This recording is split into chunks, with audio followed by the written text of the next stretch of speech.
શ્રીમદ ભગવદ્ ગીતા ઉપર આજે વાત કરવી છે. 18 અધ્યાય અને 18 સંદેશો છે. આ સંદેશાઓની એક વાત કરવી છે. તો પહેલો અધ્યાય છે કે મોહ દુઃખનું કારણ છે. જેમ કે મોહ હર કોઈ વસ્તુનો હોય, જેમ કે એક સરસ ગુલાબ એમાં ભમરો બેસે અને જે બીડાઈ જાય તો ભમરાનું ત્યાં મોહ પૂરો થાય છે. એટલે મોહ એ દુઃખનું કારણ છે.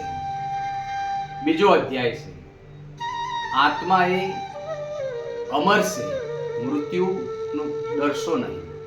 આત્મા એ અમર છે તો મૃત્યુથી ડરશો નહીં, કારણ કે આત્મા એ સનાતન સત્ય છે અને પરમાત્મા સુધી પહોંચાડે છે.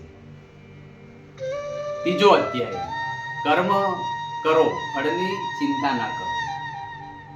સારી રીતે ભણવું, લખવું, વાંચવું કે કોઈ સારી મહેનત કરવી, પણ ફળની આશા રાખ્યા વગર.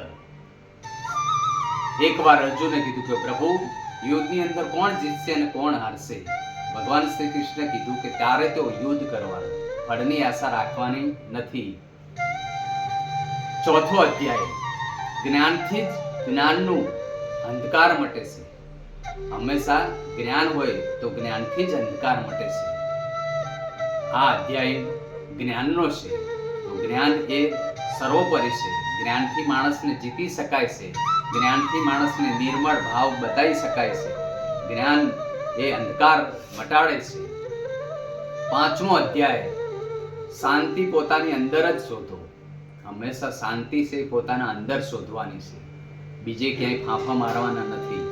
ત્યારે એકવાર લક્ષ્મીજીએ પ્રભુને પૂછ્યું, વિષ્ણુ ભગવાન, કે સ્વામી તમે બધું જ માણસને આપી દીધું? કે હા દેવી આપી દીધું, પણ કે એક વસ્તુ મારી પાસે રાખી. તો કઈ? કે શાંતિ. તો હંમેશા શાંતિ પોતાની અંદર શોધવી પડે. એટલે શાંતિ ક્યાંય બીજે મળતી નથી, માટે શાંતિ પોતાના અંદર શોધો. છઠ્ઠો અધ્યાય, મનને જીતવું એ જ સૌથી મોટી જીત છે. હંમેશા મન એ માકડા જેવું છે, મન એ પવન વેગી છે. મનને જીતવું તો સૌથી મોટું જીત છે, કારણ કે મનને તમે જીતી લો તો સર્વસ્વ જીતી લો તમે, અને મન એ તમારા કાબુમાં રહેવું જોઈએ. સાતમો અધ્યાય, શ્રદ્ધા ઈશ્વર સુધી પહોંચાડે છે. તમારી અંદર શ્રદ્ધા હોય. શ્રદ્ધા કોને કોને હતી? મીરાબાઈને. શ્રદ્ધા કોને હતી? સબરીબાઈને. સબરીબાઈએ રાહ જોઈ રામની, કે જરૂર મારા રામ આવશે, એવી શ્રદ્ધા હતી, એવી ભક્તિ હતી. ત્યારે તો શ્રદ્ધા એ ઈશ્વર સુધી પહોંચાડે છે, અને સબરીબાઈને ઈશ્વર સુધી પહોંચ્યા પણ ખરા. આઠમો અધ્યાય, અંત સમયે જેવો તમે ભાવ રાખો તેવી જ ગતિ થાય છે. આઠમા અધ્યાયની અંદર અંત સમયે તમારો કેવો ભાવ છે તેવી જ ગતિ થાય છે. માણસનું જેવી સોચ વિચાર હોય એ પ્રમાણે એની ગતિ થાય છે. નવમો અધ્યાય, પરમાત્મા દરેક કણમાં વાસ કરે છે. અણુ અણુમાં વાસ છે પરમાત્માનો, અને કણમાં છે. જેમ કે ઘઉં બાજરી વાવો છો ને ઉગે છે, તો એની અંદર ભગવાનનો એક વાસ છે. ત્યારે એકના 1000 ગણા કરીને ભગવાન આપે છે. એટલે જ કહેવાય છે કે પરમાત્મા દરેક કણમાં વાસ કરે છે. અધ્યાય 10મો, ઈશ્વર સૃષ્ટિની આદિ અને અંત છે. એટલે ઈશ્વર પહેલા પણ હતા અને અંત સુધી છે. એટલે કહેવામાં છે કે ઈશ્વર સનાતન સત્ય છે, અને પહેલા હતા, સૃષ્ટિ પહેલા પણ હતા, અને અંત સુધી પણ ભગવાન છે. 11મો અધ્યાય, કાળની સામે બધા જ વિવશ છે. કાળ હંમેશા બધાની સામે માણસો વિવશ છે. કાળ છે એ કોઈને છોડતો નથી, બસ નિમિત્ત કોઈ બને છે. 12મો અધ્યાય, ભક્તિ પરમ સત્યનો માર્ગ છે. ભક્તિ એ પરમ સત્યનો માર્ગ છે. તો ભક્તિ કોને કોને કરી?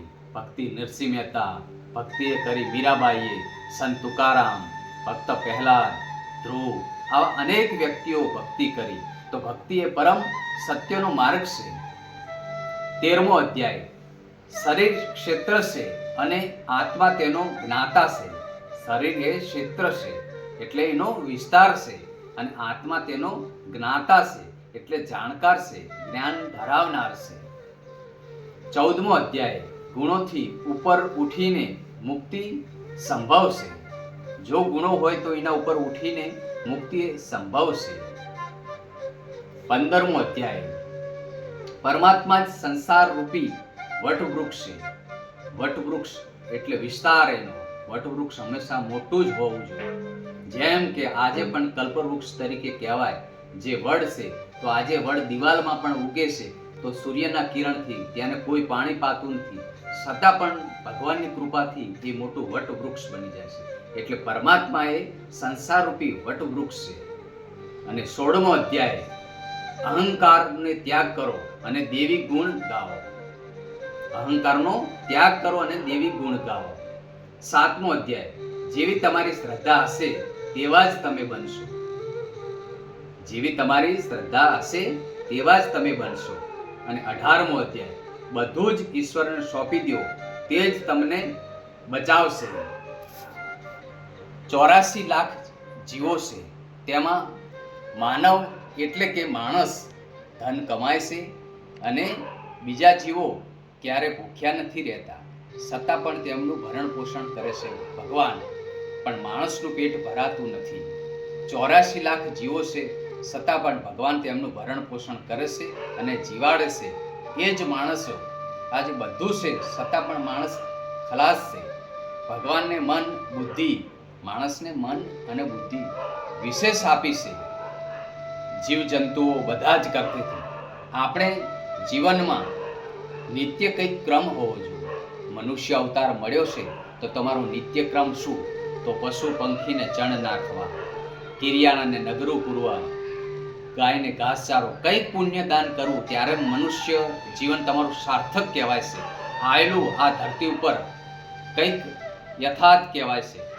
માણસને જ્યારે કોઈ બી પરિસ્થિતિ થાય ત્યારે ભગવાનને યાદ કરે છે. રાધે રાધે, જય મા.